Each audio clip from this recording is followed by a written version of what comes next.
Hi guys, just check that's recording. How are you doing? I hope you're doing okay at home. It's nice that the sun's shining so we can get out into the garden. Mr. Stevenson started yesterday reading you the BFG and I'm going to carry on now with chapter 2. Chapter 2. Who?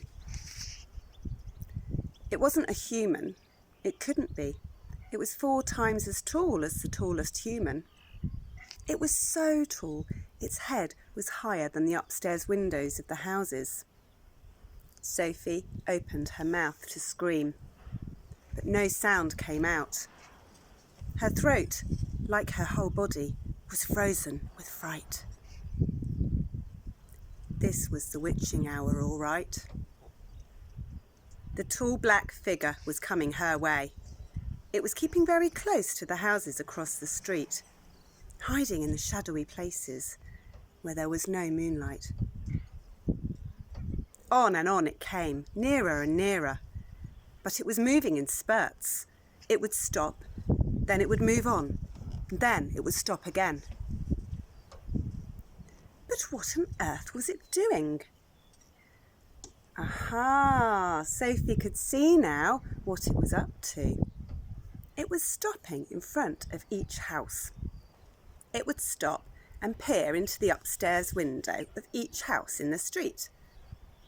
It actually had to bend down to peer into the upstairs window. That's how tall it was. It would stop and peer in. Then it would slide onto the next house and stop again. And peer in. And so on, all along the street. It was much closer now, and Sophie could see it more clearly. Looking at it carefully, she decided it had to be some kind of person. Obviously, it was not a human, but it was definitely a person. A giant person, perhaps. Sophie stared hard across the misty, moonlit street. The giant, if that's what he was wearing a long black cloak. In one hand, he was holding what looked like a very long, thin trumpet. In the other hand, he held a large suitcase. The giant had stopped now, right in front of Mr. and Mrs. Gucci's house. The Guccis had a greengrocer's shop in the middle of the high street, and the family lived above the shop. The 2 Gucci children slept in the upstairs front room. Sophie knew that. The giant was peering through the window into the room where Michael and Jane Gucci were sleeping. From across the street, Sophie watched and held her breath.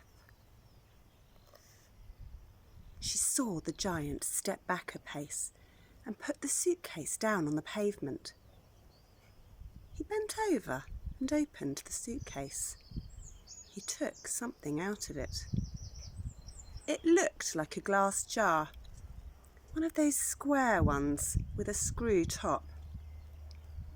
He unscrewed the top of the jar and poured what was in it into the end of the long trumpet thing.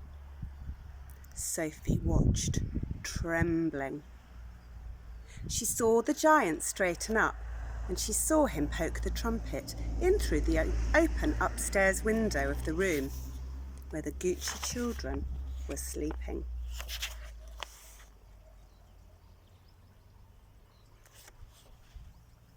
She saw the giant take a deep breath, and woof, he blew through the trumpet.